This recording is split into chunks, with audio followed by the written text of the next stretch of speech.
हाँ तो कैसे हैं आप लोग। अहिरवाल की राजनीति एक बार फिर उबाल पर है। सियासी गलियारों में शोर है, बयान तेज है और लहजा तलक है। लेकिन सवाल सिर्फ बयानबाजी का नहीं, सवाल उस डर का है जो अब खुलकर सामने आने लगा है। क्या अहिरवाल के दिग्गज नेताओं को आने वाले परिसीमन से ज्यादा अब अपनी ही पार्टी के अगले दांव पर डर लगने लगा है? दरअसल हाल के दिनों में जिस तरह से अहिरवाल के भीतर बयानबाजी तेज हुई है, वह सामान्य राजनीतिक मतभेद नहीं लगती। यह एक सोची समझी रणनीति का हिस्सा भी हो सकती है। दबाव बनाने की, संकेत देने की और शायद चेतावनी देने की भी। चेतावनी कैसे? अपनी ही पार्टी को। अहिरवाल क्षेत्र अब तक भाजपा का मजबूत गढ़ माना जाता रहा है, लेकिन 2024 के लोकसभा चुनाव ने इस भरोसे में पहली दरार डाल दी थी।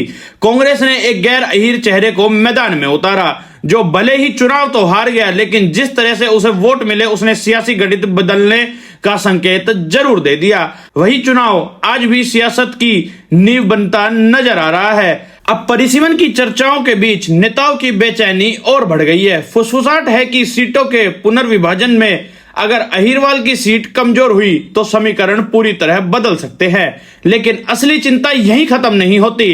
अंदर खाने चर्चा ये भी है कि जिस तरह कांग्रेस ने गैर अहिर कार्ड खेला, क्या भाजपा भी भविष्य में वही रास्ता अपना सकती है?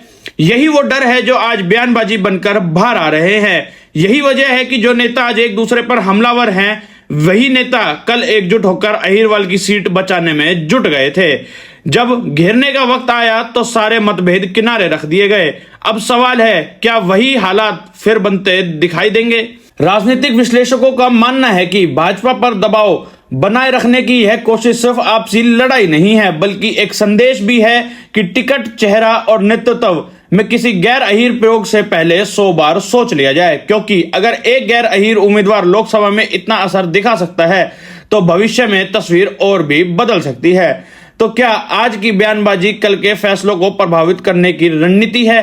क्या अहिरवाल के बड़े नेता इस डर में है कि कहीं परिसीमन और बदले समीकरण के बीच उन्हें ही किनारे न कर दिया जाए? सियासत के इस शोर में अब एक बात साफ सुनाई देने लगी है, यह लड़ाई सिर्फ कुर्सी की नहीं, अस्तित्व की भी बनती जा रही है।